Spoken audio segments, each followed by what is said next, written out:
We are taught from a young age to be nice, to be polite, don't rock the boat, don't upset people. But here's a question most people never ask. What if your niceness isn't kindness at all? What if it's fear?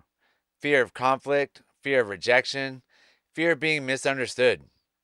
Welcome back to the Marcus Allgood Show. I appreciate everybody watching and listening and sharing the show. If you get any value out of this, please share it. Please smash the like button. Give us a 5-star rating to help us move up in the ratings on the podcast. So today we're talking about being nice is often fear in disguise. And it's almost like you're just scared to have the hard conversations. So you just want to be nice. If you don't have anything nice to say, don't say nothing at all. It's one of the sayings from back in the day. You know, who knows how far back it goes, but I remember our parents saying it. And there are times when you can say nice things, and there's times that you shouldn't. But really, the best friend that you have will tell you how it really is. They're not going to just tell you, they're not the yes people. They're not just going to tell you how you want to feel. Does this look good? No, it looks terrible. Okay, it might hurt your feelings for a second, but in reality, it's actually really good for you to understand that it didn't look good. And to have that person by your side all the time to give you compliments and then to tell you the harsh truth, have those hard conversations for you. If you can have that person, you need to keep them. But this whole we got to be nice to everybody all the time. We can't say what we really feel is really getting old. So the difference between being nice and being kind. Nice avoids conflict, seeks approval, keeps the peace, suppresses the truth, protects comfort. Like we got to get into the role of telling the truth to people and telling them not really like how it is, but just the truth and how you actually feel. Like, why are you trying to mask how you actually feel just for their benefit, which you don't even know if it's going to benefit them or not? And the difference between with kind is tells the truth, sets boundaries, helps people grow, protects integrity, sometimes makes people feel uncomfortable. And that's what, being nice protects you from. It protects you from feeling uncomfortable from the other person. And you never know what the other person actually feels like after you say it, because most of the time you don't ever say it. And then after that, you don't ever have that hard conversation about, man, I really appreciate you telling me that. Another truth bomb that I have today is nice keeps people comfortable. Kind helps people become better. Niceness isn't about being liked. Kindness is about doing what's right.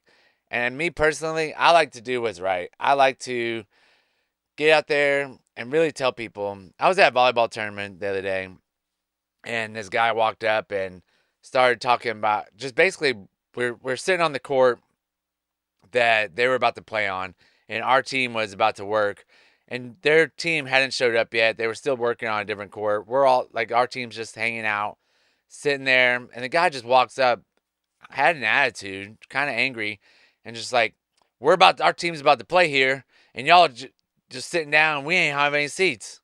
And then walked over to the other group that was on the wall, said the exact same thing. I kind of looked at him, and I was like, well, that was just rude. Kind of looked at the wife, I was like, okay, that was weird. I was like, okay, there was no seats anywhere else, so we decided to get up, and he walks back over, and I look at him, I was like, hey, man, there's no need to be so passive aggressive about it. He goes, oh, I was being nice. I was like, no, you weren't. You didn't say anything. You didn't ask anything. You didn't say, hey, could you please move? Could you get up and so we can have these seats? Nothing. You passively aggressive said, our team's playing next and there's no seats. And then he expected us to do something. And I said, okay. And he kind of like tried defending his position, saying that he was being nice. And I was like, all right, man, we'll see you later. And I walked off. We all went elsewhere. Our team got up. Their team came in, which was cool. Good for them. They actually won, which was awesome. We sat there and watched them. And then he actually came back and found me after the games were over and apologized and said he should have handled it a better way. He really thanked me for going up to him and saying something. And I said, man, it's all good. We all learn from this. We're going to see each other later on, but good job. I'm proud of you for coming in and saying sorry. I'm really proud of you. And if I wouldn't have said anything, if I wouldn't have been honest, it wouldn't, none of that would have happened. And he actually like sat there. He said he wanted to come during the game, but he couldn't find me. So it made him think, and being able to think about that and be the bigger person like he just did and came back and actually found me and apologized speaks volumes on the way somebody is being nice or being kind, because me being kind, saying, hey man, you didn't have to do that, telling him the truth about being so passive aggressive and saying that he never said asked to get up, really showed him that he was, you know, being rude and didn't need to do it that way. But if I was just being nice and I just wanted to avoid the conflict, I would have just walked off like everybody else did.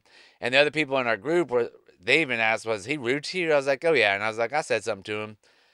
So it really worked out in both his favor and my favor, because I felt good about it. He felt good about it afterwards. And, next time we see each other, we'll probably say hi, become friends. Not friends, but acquaintances, where if we didn't say anything about being kind and telling the truth, him and I would probably be angry, and our team would be angry at their team. It just wouldn't have been a good situation, because we're going to see each other for the next couple months at these volleyball tournaments. Back to the show. Why people choose niceness. People default to niceness because it protects them from the rejection, the confrontation, the disapproval, the awkwardness, losing relationships. And even my wife, after that confrontation that we had, she said, you shouldn't have said anything. I said, no, I needed to say something. But she doesn't like confrontation, and nobody else on the team likes confrontation or the rejection or the disapproval.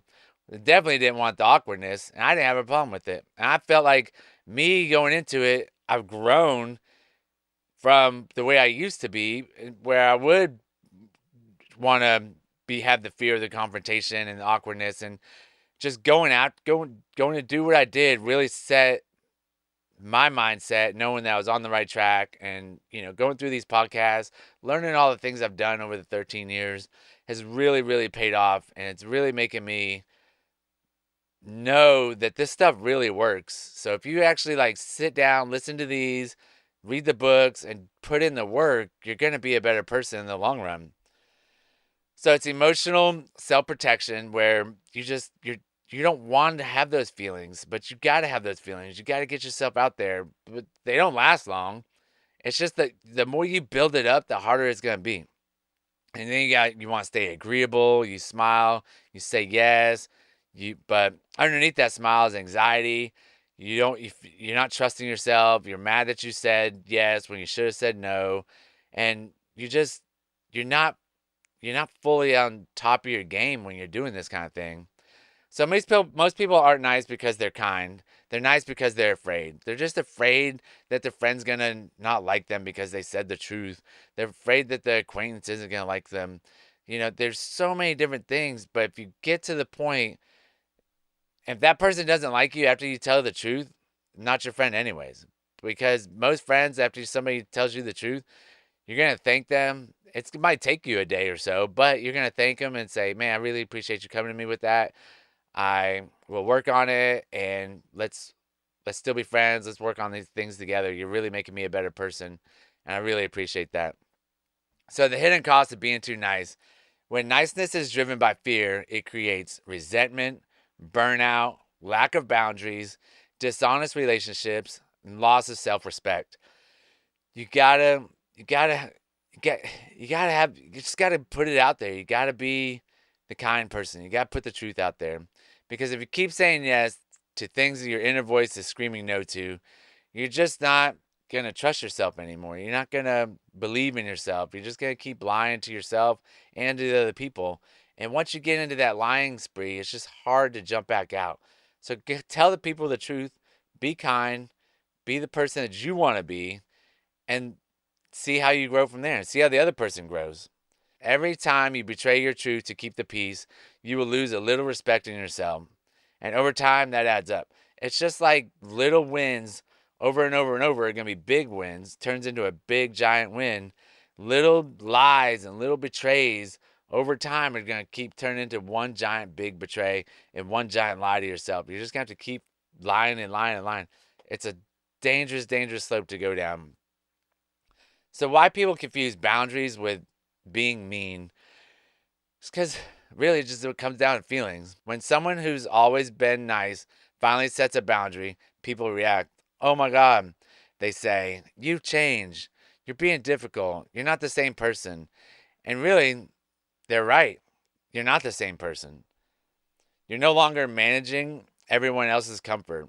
The thing is, you are setting the boundaries for yourself. You're not getting rolled over all the time, and you're not just putting the mask up that hides your true feelings just for to protect their feelings or what you think is going to be their feelings of, betrayal and hurt and being lied to. You know, it's more about what you have for yourself, like your inner being. And if your inner being can't be friends with that other person, then maybe you're not really friends. But if you're having to mask yourself to be a friend of somebody else, then that's definitely probably showing you that you might not be friends with them at all. You're just pretending to be somebody you're not. So you really need to be who you are internally and who you personally think you are. Let them see that. And if they don't want to be friends with that person, then move on. There are other people out there. The world's big. There's 8 billion people in the world. You will find your tribe at some point. What healthy kindness actually looks like is healthy kindness includes honesty, setting boundaries, respect for yourself and others, saying no without guilt, helping people grow even when it's uncomfortable. That's a really big one. And if you can't handle that, then it's going to be really hard to be a kind person. Kindness sometimes requires courage. It means telling a friend the truth they need to hear. It means walking away from unhealthy dynamics. It means choosing integrity over approval. My buddy Jack will tell me the truth on a bunch of different things. And a lot of times it's just hard to hear. I'm like, yep, oh, that was tough. And you get that real pit in your stomach and your heart almost kind of skips a beat. But after a while, if you don't think about it, then you're not going to change. But if you sit there and think about it for a couple hours and really figure out like what he was trying to say or what they are trying to say, you will probably grow from it and change from it.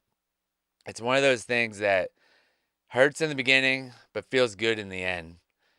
If your kindness never risks disapproval, it might be fear wearing a polite mask. And the polite mask is not for everyone. Sometimes you have to have it, but you really need to take that mask off a lot of times just to show people who you truly are. So, how to move from niceness to authenticity? Start with honest language. Practice saying what you actually think. Now, you're not trying to, totally, you don't want to cuss somebody out. You really just, does this look good? No, I don't think it does. I think this over here would probably look better. Things like that. Allow people to be uncomfortable. It's okay for people to be uncomfortable. It's okay for you to be uncomfortable. Their discomfort isn't your responsibility. That is an insecurity in themselves. Or if you get just uncomfortable, it's probably an insecurity in yourself, and you can work on it and fix it. Set clear boundaries. Boundaries protect relationships and resentment. The boundaries are key in most relationships, whether it's your spouse, your friends, your coworkers, anything like that. Just set your boundaries that you need to have. Detach from being liked. Not everyone will agree with you, and that's okay. Not everybody agrees with me. Not everybody's going to agree with this podcast. Not everybody agrees with my TikTok or my Instagram, things like that. But there's people out there that will agree with you, and it's your job to find those people. And those people will help you be a better person, and you can help them be a better person also. You gotta choose integrity over approval. You're just not trying to have a yes person next to you. You're not trying to gain the approval of everybody. Respect lasts longer than popularity. Popularity is going to fade. You've seen it over and over and over. But if you have the respect from the peers that you need to have, that respect lasts a whole lot longer than that popularity. Because as soon as you, like, say the popular kid in high school, he's not the popular kid in college anymore. Like, it goes away so fast. Being respected will always matter more than being liked. And I truly believe in that. Like, being respected. I don't know how many people respect me. I know my kids do. Hopefully my wife does. And I'm sure my coworkers do. And, it's just one of those. A lot of times you're never going to know who all respects you or who all likes you and doesn't like you. And the I try to tell my wife all the time, like, it doesn't matter who likes us. You know, she thinks about it all the time. I'm like, just get over it. Like, it doesn't matter. If they don't want to be our friends, they're not our friends. If they don't want to be acquaintances, they're not acquaintances. But if they want to be friends, they'll reach out to us and we can reach out to them. But at a certain point, we just got to stay together as a family and just keep moving along and moving along this path that we're on right now.